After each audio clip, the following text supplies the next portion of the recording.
Hello everyone. आज हम income tax के अंदर एग्रीकल्चर इनकम का टॉपिक डिस्कस करेंगे। तो सबसे पहले हम देख लेते हैं कि आज हम कौन कौन से टॉपिक कवर करेंगे इस लेक्चर में। तो हम पढ़ेंगे definition and kinds of agriculture income, nexus between agriculture income and non agriculture income, concept of partly agriculture income, procedure to compute tax in case of agriculture income and important questions related to agriculture income। सबसे पहले हम definition को समझेंगे। Agriculture income की definition income tax act के section 2 sub section 1A में दी गई है और इसको 3 पार्ट्स में डिवाइड किया गया है। सबसे पहला है एनी रेंट और revenue derived from land which is situated in India and used for agriculture purpose, यानी कि ऐसी भूमि से आय जो कि भारत में स्थित हो और कृषि के कार्यों में उपयोग में लाई जाती हो, उससे मिलने वाला कोई भी किराया, कोई भी लगान एग्रीकल्चर इनकम माना जाएगा। सेकंड है any income derived from such land, ऐसी किसी भी ज़मीन से होने वाली आय जिसको आगे फिर 3 पार्ट्स में डिवाइड किया हुआ है। फर्स्ट, जिस पर एग्रीकल्चर ऑपरेशंस परफॉर्म करते हों, यानी कि कृषि से संबंधित क्रियाएं की जाती हों। सेकंड, उन क्रियाओं को करने से जो भी फसल उगाई गई हो उस पर किसान के द्वारा कोई भी ऐसी प्रक्रिया की गई हो जिससे कि उस फसल को मार्केट में बेचने योग्य बनाया जा सके। तीसरा, from the sale of such produce, यानी कि जो फसल उगाई है उसको एज इट इज़ मार्केट में बेचा गया हो और वहाँ से कोई इनकम हुई हो, वो इनकम भी एग्रीकल्चर इनकम मानी जाएगी। थर्ड है any income from a farm house, यानी कि किसी भी फार्म हाउस से होने वाली आय। तो इन तीनों पॉइंट्स के अंतर्गत जो भी इनकम कवर हो रही है वो सभी जो इनकम है वो एग्रीकल्चर इनकम मानी जाएंगी। अभी हम आगे चैप्टर में इन सभी चीज़ों को विद एग्जाम्पल डिस्कस करेंगे। नेक्स्ट टॉपिक है काइंड्स ऑफ एग्रीकल्चर इनकम। सबसे पहले तो जो हमने डेफिनेशन पढ़ी थी उसी के आधार पर अब हम इन एग्रीकल्चर इनकम के काइंड्स को डिस्कस करेंगे, इसके प्रकार को समझेंगे। तो सबसे पहले आता है रेंट और रेवेन्यू, यानी कि कोई भी लगान या फिर कोई भी किराया, यानी कि अगर कोई व्यक्ति अपनी ज़मीन आगे किसी को किराए पर देता है और वो ज़मीन खेती के कार्यों में प्रयोग होती है तो उससे होने वाली इनकम जो कि रेंट और रेवेन्यू के रूप में होती है वो एग्रीकल्चर इनकम मानी जाती है। नेक्स्ट है इनकम फ्रॉम एग्रीकल्चर ऑपरेशंस, यानी कि खेती की से संबंधित क्रियाओं को करने से होने वाली आय।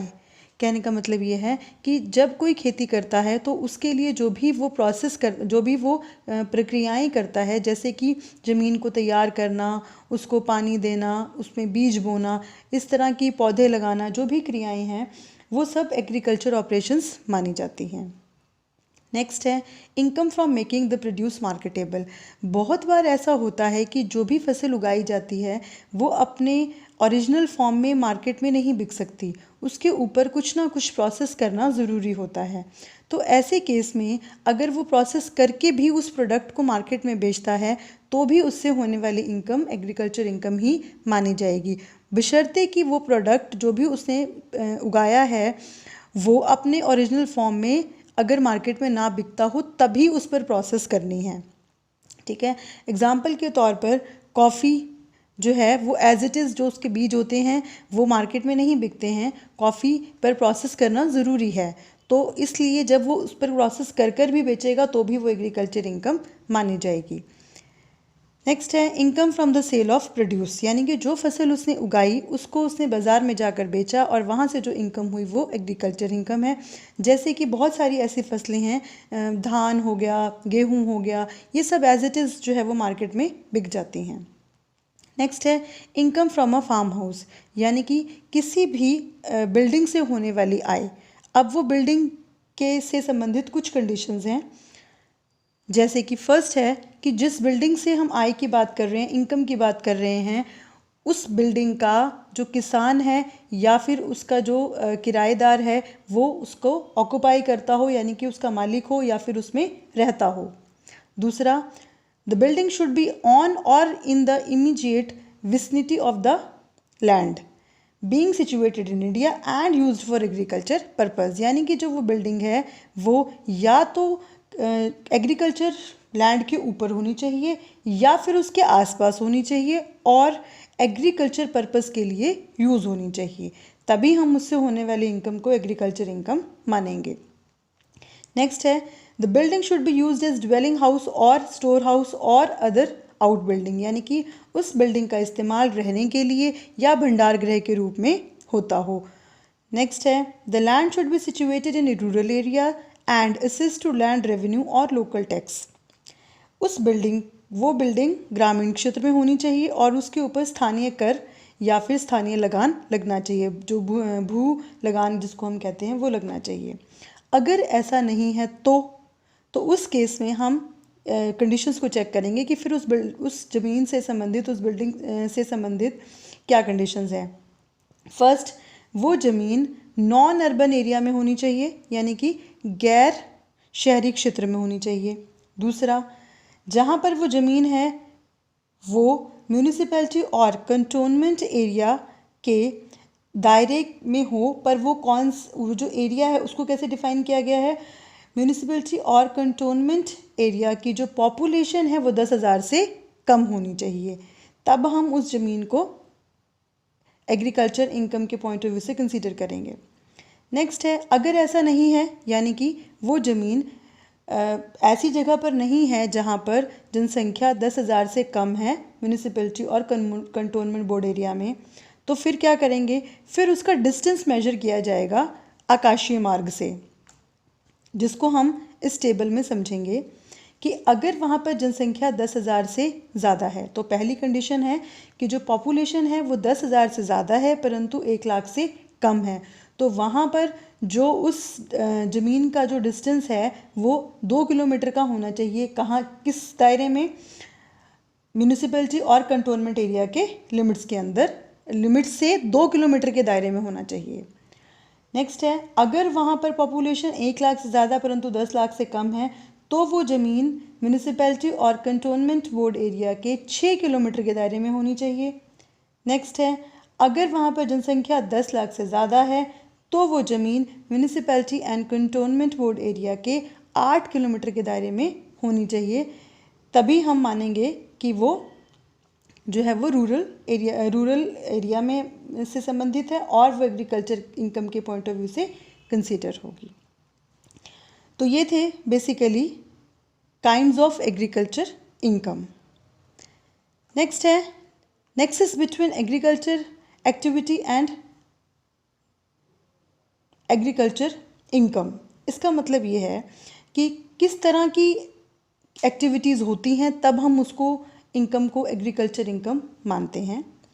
यहाँ पर 3 जो है वो कैटेगरीज में समझाया गया है। पहला है मेयर बेसिक ऑपरेशन, सिर्फ बेसिक ऑपरेशंस परफॉर्म होती हैं अगर ज़मीन के ऊपर तो वो कम्प्लीटली एग्रीकल्चर एक्टिविटी है। बेसिक ऑपरेशंस में preparing of land, watering the land, sowing of seeds, doing plantation, ये सारी एक्टिविटीज़ को इंक्लूड करते हैं। दूसरी है मेयर सब्सिक्वेंट ऑपरेशन, यानी कि अगर सिर्फ आगे की क्रियाएं की जाती हैं, सेकेंडरी एक्टिविटीज़ परफॉर्म होती हैं, तब वो एग्रीकल्चर एक्टिविटी नहीं मानी जाएगी। अब सब्सिक्वेंट ऑपरेशंस में हम किन चीज़ों को इंक्लूड करते हैं, पौधे लगाने के बाद जो उनकी देखभाल करनी होती है वो एक्टिविटीज़ इसमें आती हैं। नेक्स्ट है subsequent operations together with basic operation, यानी कि अगर कोई बेसिक ऑपरेशंस भी करता है प्लस सब्सिक्वेंट ऑपरेशंस भी करता है, यानी कि ज़मीन तैयार करना, बीज बोना, पानी देना, पौधे लगाने के साथ वो उनकी देखभाल भी करता है, तो ऐसी इनकम को एग्रीकल्चर एक्टिविटी में इंक्लूड किया जाएगा। यानी कि अगर दोनों एक्टिविटीज़ करता है तो एग्रीकल्चर इनकम है ही, अगर खाली वो बेसिक एक्टिविटीज़ भी करता है, ऑपरेशंस करता है, तो भी उसको एग्रीकल्चर एक्टिविटी माना जाएगा और उससे होने वाली इनकम को एग्रीकल्चर इनकम माना जाएगा। नेक्स्ट है अब हम एग्रीकल्चर इनकम के कुछ एग्जांपल्स डिस्कस करेंगे। फर्स्ट है इनकम फ्रॉम ग्रोइंग ट्रेड और commercial product like jute, cotton etcetera is an agro income, यानी कि जो कमर्शियल प्रोडक्ट होते हैं जैसे कि जूट, कॉटन वगैरह, इनसे होने वाली इनकम भी एग्रीकल्चर इनकम मानी जाती है। ऐसा नहीं है कि अगर इनको डेली के जो कंजम्पशन है खाने पीने की, उसमें अगर हम नहीं यूज़ कर रहे हैं लाइक वीट और पैडी, तो ये इनसे होने वाली इनकम एग्रीकल्चर इनकम नहीं है। कमर्शियल क्रॉप होने के बावजूद भी इनसे होने वाली इनकम एग्रीकल्चर इनकम मानी जाएगी। नेक्स्ट है income from growing flowers and creepers is an agriculture income, यानी कि जो ये फूलों वगैरह से जो अगर उनको उगाकर खेती कर कर उनको बेचा जाता है तो उससे होने वाली इनकम भी एग्रीकल्चर इनकम है। नेक्स्ट है plant sold in pots are an agro income provided basic operations are performed. जो गमलों के अंदर पौधे बेचे जाते हैं उनसे होने वाली आय भी कृषि आय मानी जाएगी, बशर्ते कि जो बेसिक जो प्राथमिक क्रियाएं हैं वो की गई हों।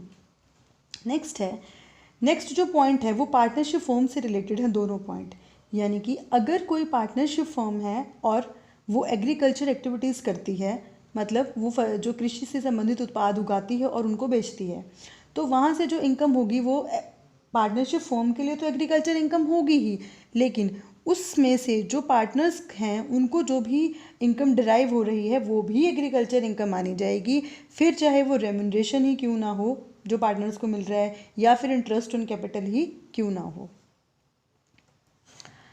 नेक्स्ट एग्जाम्पल्स हैं income arising by sale of trees grown on denuded parts of the forest after replanting and by carrying on subsequent operations is an agro income. इसका मतलब ये है कि जंगल का कुछ हिस्सा जो आप कह लीजिए बेकार पड़ा था, वहाँ पर पौधों को दोबारा से लगाया गया और उनकी सारी देखभाल की भी क्रियाएं की गई और फिर उन जो पौधे उगे, उन पेड़ उगे, उनको बेचकर इनकम हुई। इस इनकम को एग्रीकल्चर इनकम माना जाएगा क्योंकि बेसिक एक्टिविटीज़ में पौधों को लगाया भी गया और उनकी देखभाल भी की गई सब्सिक्वेंट एक्टिविटीज़ में। नेक्स्ट है compensation received from insurance company for damage caused by hailstorm to the green leaf of the assessee's tea garden is agriculture income, यानी कि करदाता के चाय के बागानों में ओलावृष्टि होने से जो नुकसान हुआ उस नुकसान के बदले में जो बीमा कंपनी थी उसने क्षतिपूर्ति दी, यानी कि कंपनसेशन दिया, उस कंपनसेशन को भी एग्रीकल्चर इनकम ही माना जाएगा। नेक्स्ट है any fee derive from land used for grazing of cattle being used for agriculture operation. इसका मतलब है कि अगर ज़मीन को पशुओं को चराने के लिए किराए पर दिया जाता है, उससे कोई इनकम मिलती है तो वो भी एग्रीकल्चर इनकम मानी जाएगी। नेक्स्ट है any income derive from saplings or seedling grown in nursery shall be deemed to be agriculture income, यानी कि जो नर्सरी में वो छोटे छोटे पौधे लगाते हैं और फिर उनको बेचने से इनकम गेन करते हैं, उस इनकम को भी एग्रीकल्चर इनकम माना जाएगा। तो ये सारे एग्जाम्पल थे एग्रीकल्चर इनकम के। नेक्स्ट है नॉन एग्रीकल्चर इनकम के कुछ एग्जाम्पल्स, जैसे कि फर्स्ट है income from a land situated outside India is non agro income. It means सबसे पहले जो हमारी डेफिनेशन थी उसमें यही शर्त थी कि जिस ज़मीन से हम कृषि आय की बात कर रहे हैं वो ज़मीन भारत में होनी चाहिए, यानी कि अगर कोई ज़मीन विदेश में है तो वहाँ से होने वाली इनकम को एग्रीकल्चर इनकम नहीं माना जाता। नेक्स्ट है dividend received from a company engaged in agriculture operation is non agro income. अभी हमने एग्रीकल्चर इनकम में पार्टनरशिप फर्म का एग्जाम्पल लिया, उसमें हमने ये बोला कि जो पार्टनरशिप फर्म खेतीबाड़ी के काम में लगी है उसकी इनकम भी एग्रीकल्चर इनकम है और उससे जो उसके पार्टनर्स को इनकम हो रही है वो भी एग्रीकल्चर इनकम है, परंतु कंपनी के केस में ऐसा नहीं है। कंपनी अगर कोई खेतीबाड़ी के कार्यों में लगी है और वो जो भी इनकम कमाती है उससे आगे अपने जो शेयर होल्डर्स हैं उनको डिविडेंड देती है तो वो एग्रीकल्चर इनकम नहीं मानी जाती। नेक्स्ट है income from salt produced by flooding the land with sea water, यानी कि समुद्र से जो नमक निकालने की प्रक्रिया है वहाँ से होने वाली आय को जो है वो गैर कृषि आय माना जाता है। नेक्स्ट है interest on arrears of land receivable in respect of agriculture land, यानी कि अगर कोई खेती के लिए जो ज़मीन थी उसको किराए पर दिया गया था और वो किराया ना मिलने के वजह से, यानी कि कुछ किराया बकाया था और उसके ऊपर ब्याज लग गया, तो इस इनकम को भी गैर कृषि आय माना जाएगा। Breeding and rearing of live stock is non agro income, यानी कि जो लाइव स्टॉक का मतलब यहाँ पर पशुओं से है, जानवरों से हैं जो खेती के काम में भी यूज़ आते हैं, बट स्टिल अगर उनको भी जो है ब्रीडिंग करना, यानी कि उनको आगे बढ़ाने से संबंधित जो भी क्रियाएं हैं अगर वो करने के बाद वो उनको बेचते हैं और वो इनकम होती है तो वो गैर कृषि आय मानी जाती है।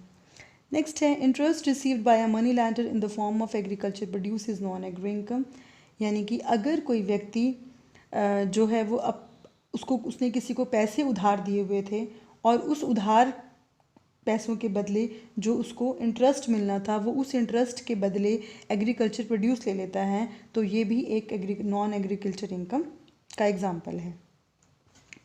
नेक्स्ट है profit on sale of standing crops after harvest where such crops were required through purchase is non agri income, यानी कि खड़ी हुई फसल को बेचने से आए। अब खड़ी हुई फसल का मतलब है कि जो बेसिक एक्टिविटीज़ थी, बेसिक ऑपरेशंस उस पर नहीं की गई, मतलब किसी और ने करी और अब फसल कोई और बेच रहा है, तो जो अब बेच रहा है उसकी इनकम नॉन एग्रीकल्चर इनकम है। नेक्स्ट है income from sale of trees and grass grown spontaneously, यानी कि बिना कोई एफर्ट किए जो अपने आप पेड़ पौधे उग जाते हैं, अगर उनको कोई बेचता है और उसको कोई इनकम होती है तो वो भी नॉन एग्रीकल्चर इनकम मानी जाएगी। अब जो नेक्स्ट एग्जांपल है वो कंपनी वाला है, जो मैंने पहले ही दे दिया कि अगर कंपनी के केस में वो एग्रीकल्चर एक्टिविटी करती भी है तो भी उसको जो इनकम होगी वो नॉन एग्रीकल्चर है, और जो वो आगे अपने मेंबर्स को इनकम देगी, चाहे वो डिविडेंड के फॉर्म में दे, चाहे वो डायरेक्टर और मैनेजिंग डायरेक्टर को रेम्यूनरेशन के फॉर्म में दे रही है वो इनकम, तो भी वो नॉन एग्रीकल्चर इनकम ही मानी जाएगी from the view point of shareholder और डायरेक्टर और मैनेजिंग डायरेक्टर। नेक्स्ट है income earn by cultivator from conversion of sugarcane to jaggery, यानी कि अगर कोई किसान अपनी ज़मीन पर गन्ना उगाकर उसको गुड़ में बदलकर बेचता है तो इस इनकम को नॉन एग्रीकल्चर इनकम माना जाएगा। क्यों? क्योंकि जो गन्ना है वो मार्केट में sugar cane as it is बिक सकता है, उसको जो है वो गुड़ में यानी कि जैगरी के फॉर्म में बदलना ज़रूरी नहीं है, उसको शुगर के फॉर्म में बदलना ज़रूरी नहीं है, क्योंकि उसकी अपनी एक जो है वो मार्केट है। तो ये थे कुछ नॉन एग्रीकल्चर इनकम के एग्जाम्पल। नेक्स्ट कॉन्सेप्ट है एग्रीकल्चर इनकम के चैप्टर में partly agriculture and partly non agriculture income. कुछ केसेस में ऐसा होता है कि कुछ जो इनकम होती है उसका कुछ हिस्सा जो है वो कृषि आय माना जाता है और कुछ हिस्सा गैर कृषि आय माना जाता है। इसको हम इस टेबल से समझेंगे। रूल 7 और रूल 8 में इस कॉन्सेप्ट को समझाया गया है। सबसे पहले बात आती है टी से रिलेटेड, यानी कि चाय के उत्पादन और निर्माण से संबंधित। So first is SSC is engaged in the business of growing and manufacturing T in India. अगर कोई करदाता चाय के उत्पादन और निर्माण में लगा हुआ है भारत में और उसको इनकम होती है, तो ऐसे केस में जो उसकी इनकम होगी उसका 60% एग्रीकल्चर इनकम माना जाएगा और 40% नॉन एग्रीकल्चर इनकम माना जाएगा। एग्जाम्पल के तौर पर मान लीजिए कि वो करदाता 5 लाख रुपए कमाता है, तो 60% के अकॉर्डिंग उसका जो 2 लाख रुपए है वो तो एग्रीकल्चर इनकम में जाएगा, और जो 3 लाख रुपए है वो उसका 2 लाख रुपए है वो उसका नॉन एग्रीकल्चर इनकम में जाएगा, और जो उसका 3 लाख रुपए है वो उसका एग्रीकल्चर इनकम में जाएगा। नेक्स्ट है, अगर जैसे हमने टी की बात की थी वैसे ही रबड़ की बात है यहाँ पर कि अगर कोई करदाता रबड़ के उत्पादन और निर्माण में लगा है तो वहाँ पर ये परसेंटेज 65 और 35 है, यानी कि 65% एग्रीकल्चर इनकम है और 35% नॉन एग्रीकल्चर इनकम है।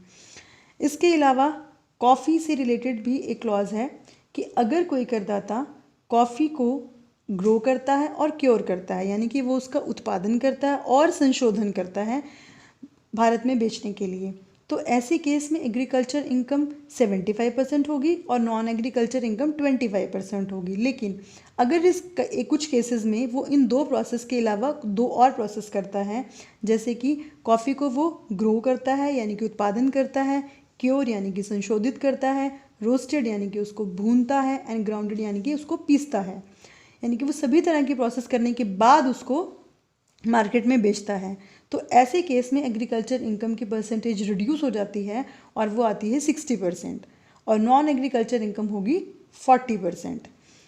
तो ये यहाँ पर हमने समझा बेसिकली 4 प्रोड्यूसर्स से रिलेटेड, 4 हमने रूल्स पढ़े, 3 प्रोड्यूसर्स से रिलेटेड। पहला प्रोड्यूस था टी यानी कि चाय, दूसरा था रबड़ और तीसरा था कॉफ़ी, जिसके केस में एक फिक्स्ड परसेंटेज होगी जो एग्रीकल्चर इनकम कंसिडर की जाएगी। इसके अलावा अगर कोई पार्टनरशिप फर्म इन सभी क्रियाओं में लगी हुई है तो उसके केस में भी सेम क्लॉज होगा कि यानी कि जो भी इनकम पार्टनर्स को डिराइव होगी पार्टनरशिप फर्म से, उस इनकम पर भी ये सारी परसेंटेजेस एज इट इज़ लगेंगी एग्रीकल्चर और नॉन एग्रीकल्चर इनकम को अलग अलग करने के लिए। नेक्स्ट है, अगर ये तो बात हो गई जो हमने पार्टली एग्रीकल्चर और नॉन पार्टली एग्रीकल्चर की कही। इसके अलावा अगर कोई और केस है तो उसमें क्या होगा, उसमें सिंपल प्रोसीजर है कि जो व्यक्ति खेती भी कर रहा है और उसी क्रॉप को, जो फसल को अपने ही खेतों में उगाकर वो अपने बिजनेस में यूज़ कर रहा है। ऐसा कई बार इसलिए भी करना ज़रूरी हो जाता है क्योंकि जो रॉ मटेरियल उनको अपने बिजनेस में प्रोड्यूस करने के लिए चाहिए, प्रोडक्शन करने के लिए चाहिए, वो मार्केट में एज इट इज़ अवेलेबल नहीं होता। तो ऐसे केस में वो उस रॉ मटेरियल को अपने ही खेतों में उगाते हैं। तो इस केस में दो प्रॉफिट एंड लॉस बनेंगे, एक एग्रीकल्चर से रिलेटेड और एक नॉन एग्रीकल्चर से रिलेटेड। जो एग्रीकल्चर से रिलेटेड इनकम है उस केस में इनकम तो वो उसकी मार्केट वैल्यू को एज ए इनकम दिखा देगा और जितने खर्चे उसमें आए हैं उस प्रोड्यूस को फसल को उगाने में वो सारे वो उसके एक्सपेंडिचर में दिखा देगा और इन बिटवीन वो एग्रीकल्चर इनकम फाइंड आउट कर लेगा। और जो नॉन एग्रीकल्चर इनकम का जो non agro profit and loss होगा उस केस में उसके पास उसके जो प्रोड्यूस वो अपने बिजनेस में यूज़ करेगा उसकी कॉस्ट के रूप में मार्केट प्राइस शो करेगा कि अगर वो मार्केट से ख़रीदता तो उसको कितना प्राइस पड़ता, या फिर उसका वो एवरेज निकाल लेगा और उसको as a price of raw material या दिखा देगा।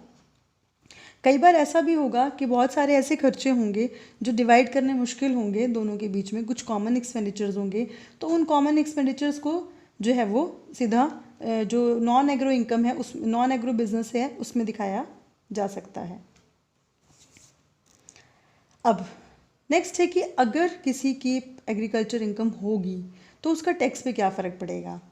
अब इस बात को समझने से पहले हमें ये पता होना चाहिए कि अगर किसी की नॉन एग्रीकल्चर इनकम बिल्कुल भी नहीं है, सिर्फ और सिर्फ एग्रीकल्चर इनकम है, तो उस पर कोई टैक्स नहीं लगता इंडिया में। Agriculture income is exempted from tax subject to the condition that SSC does not have any non agriculture income. लेकिन अगर उसकी नॉन एग्रीकल्चर इनकम भी है और एग्रीकल्चर इनकम भी है तो इस केस में टैक्स कैसे निकाला जाएगा, अब हम ये समझेंगे। इसको समझने के लिए पहले हमें कुछ कंडीशन समझनी होगी, जैसे कि ये जो टैक्स का प्रोसीजर हम पढ़ेंगे अभी वो किस किस के केस में एप्लीकेबल होगा। वो इंडिविजुअल के केस में, हिंदू अनडिवाइडेड फैमिली के केस में, बॉडी ऑफ इंडिविजुअल के केस में, एसोसिएशन ऑफ पर्सन के केस में और and any other artificial judicial person के केस में एप्लीकेबल होगा। दूसरा, अभी हमने बात करी कि वो एसएससी दोनों तरह की इनकम कमा रहा होगा, यानी कि उसके पास एग्रीकल्चर इनकम भी होगी और नॉन एग्रीकल्चर इनकम भी होगी। तो जो नॉन एग्रीकल्चर इनकम है वो उसकी जो एग्जम्पशन लिमिट है उससे ज़्यादा होनी चाहिए। अब एग्जम्पशन लिमिट क्या है, जो मैक्सिमम एग्जम्पशन लिमिट है वो हमने कंप्यूटेशन ऑफ टैक्स के वीडियो लेक्चर में डिस्कस की थी। अब भी मैं उस वीडियो का लिंक इस वीडियो के डिस्क्रिप्शन बॉक्स में डाल दूंगी ताकि आप उसको फिर से देख सकें। तो सीनियर सिटीजन के केस में जो एग्जम्पशन लिमिट है वो है 3 लाख, सुपर सीनियर सिटीजन के केस में एग्जम्पशन लिमिट है 5 लाख और बाकी जितने भी रह जाते हैं individual, HOF, AOP, BOI, artificial judicial person, इन सब के केस में जो एग्जम्पशन लिमिट है वो है 2,50,000। नेक्स्ट पॉइंट है agriculture income of the assessee should be exceed ₹5,000, यानी कि उसकी जो एग्रीकल्चर इनकम है वो 5,000 से ज़्यादा होनी चाहिए। पर कब? जब उसकी नॉन एग्रीकल्चर इनकम भी हो। अगर उसकी नॉन एग्रीकल्चर इनकम कुछ भी नहीं है फिर उसकी एग्रीकल्चर इनकम 5,000 वाली कंडीशन उस पर एप्लीकेबल नहीं होगी, यानी कि फिर तो सारी की सारी एग्जाम्प्ट होगी। अब हम इसको एग्जाम्पल और पूरा प्रॉपर इसका प्रोसीजर समझेंगे। तो सबसे पहले इसका प्रोसीजर समझ लेते हैं। स्टेप 1 के अंदर एग्रीकल्चर इनकम को नॉन एग्रीकल्चर इनकम में जोड़ा जाएगा। स्टेप 2 में जो भी इनका टोटल आएगा स्टेप 1 से उसके ऊपर जो एग्जिस्टिंग इनकम टैक्स का स्लैब रेट है उसके अकॉर्डिंग टैक्स निकाला जाएगा। स्टेप 3 में एग्रीकल्चर इनकम को मैक्सिमम एग्जम्प्टेड लिमिट में जोड़ा जाएगा, जो अभी अभी हमने डिस्कस की थी। स्टेप 4 में एग्रीकल्चर इनकम और मैक्सिमम लिमिट को जोड़कर, एग्जम्पशन लिमिट को जोड़कर जो अमाउंट आई थी स्टेप 3 से उसके ऊपर टैक्स निकाला जाएगा। और स्टेप 5 में स्टेप 2 और स्टेप 4 का डिफरेंस निकालेंगे तो उसकी टैक्स लायबिलिटी आ जाएगी करदाता की कि कितना कर उसका बनता है। अब हम इसको एग्जाम्पल से डिस्कस करते हैं। सपोज करो कोई मिस्टर एक्स है जिसकी एज 42 ईयर्स की है और उसकी नॉन एग्रो इनकम है 3,25,000 और उसकी एग्रीकल्चर इनकम है 2,55,000, यानी कि उसकी एग्रीकल्चर इनकम 5,000 से ज़्यादा हो गई और उसकी नॉन एग्रीकल्चर इनकम भी जो मैक्सिमम एग्जम्पशन लिमिट है उससे ज़्यादा हो गई, क्योंकि इसकी एज 42 ईयर्स की है तो इस केस में 2,50,000 से ज़्यादा होनी चाहिए थी, जो कि है। Compute tax is liability for the assessment year 2020 and 21। अब हम उसकी टैक्स लायबिलिटी निकालेंगे। देखिए स्टेप 1 में हमने डिस्कस किया था कि एग्रीकल्चर इनकम को नॉन एग्रीकल्चर इनकम में जोड़ा जाएगा, यानी कि 2,55,000 प्लस 3,25,000 टोटल आया 5,80,000। अब स्टेप 2 में टैक्स निकाला जाएगा 5,80,000 पे। कैसे निकाला जाएगा वो उसका जो लिंक है मैं वो आपको डिस्क्रिप्शन बॉक्स में डाल दूंगी। टैक्स निकालने के बाद अमाउंट आएगी 28,500। स्टेप 3 में एग्रीकल्चर इनकम को मैक्सिमम एग्जम्प्टेड लिमिट में जोड़ा जाएगा, दैट इज 2,55,000 एग्रीकल्चर इनकम और exemption limit in case of mister x जिसकी एज 42 ईयर्स की है, यानी कि लेस देन 60 ईयर्स की है, 2,50,000। दोनों को जोड़कर आता है 5,05,000। स्टेप 4 में 5,05,000 पे स्लैब के अकॉर्डिंग टैक्स निकाला जाएगा, जो कि आएगा 13,500। स्टेप 5 में स्टेप 2 और 4 का डिफरेंस आएगा। 28,500 में से 13,500 लेस कर दिए जाएंगे, अमाउंट आएगी 15,000। ये आ गई टैक्स लायबिलिटी रिबेट से पहले, जो कि 87A में देनी है, और सेस से पहले। अब हम लेस करेंगे रिबेट अंडर सेक्शन 87A। इसका कॉन्सेप्ट भी कंप्यूटेशन ऑफ टैक्स के वीडियो लेक्चर में है। तो यहाँ पर जो रिबेट की अमाउंट है वो बनती है 12,500। क्योंकि जो इसकी इनकम थी, टैक्सेबल इनकम जो थी वो 5 लाख से कम थी। तो 12,500 लेस करने के बाद जो अमाउंट आई वो आई 2,500, जिसके ऊपर 4% का एजुकेशन सेस लगेगा, 100 रुपये। दोनों को ऐड करेंगे तो फाइनली जो टैक्स लायबिलिटी आएगी वो आएगी 2,600 रुपये की। तो इस तरीके से एग्रीकल्चर इनकम पर टैक्स निकाला जा सकता है, बशर्ते कि उस करदाता की नॉन एग्रीकल्चर इनकम भी हो और एग्रीकल्चर इनकम 5,000 से ज़्यादा हो। अब हम लास्ट में एक बार इस चैप्टर से रिलेटेड इंपॉर्टेंट क्वेश्चंस डिस्कस कर लेते हैं। इससे रिलेटेड इंपॉर्टेंट क्वेश्चंस में फर्स्ट क्वेश्चन बनता है एग्रीकल्चर इनकम की डेफिनेशन और उसके डिफरेंट टाइप्स। सेकंड क्वेश्चन बन सकता है अगेन एग्रीकल्चर इनकम को समझाने के साथ साथ explain any 10 incomes which are related to land but not agriculture income. इस टाइप का क्वेश्चन आ सकता है कि ऐसी 10 इनकम बताइए जो ज़मीन से तो संबंधित है परंतु वो कृषि आय नहीं है। नेक्स्ट क्वेश्चन हो सकता है पार्टली एग्रीकल्चर इनकम से संबंधित कि उसके कॉन्सेप्ट को समझाइए। And the last question is what is the procedure of tax competition in case of agriculture income explain with imaginary figure, कि कृषि आय के केस में एग्रीकल्चर इनकम हो तो उस पर टैक्स निकालने का प्रोसीजर क्या होगा। इमेजिनरी फिगर्स यानी कि काल्पनिक आंकड़े लेकर इसको समझाइए। आई होप आपको ये लेक्चर समझ आ गया होगा। Thank you.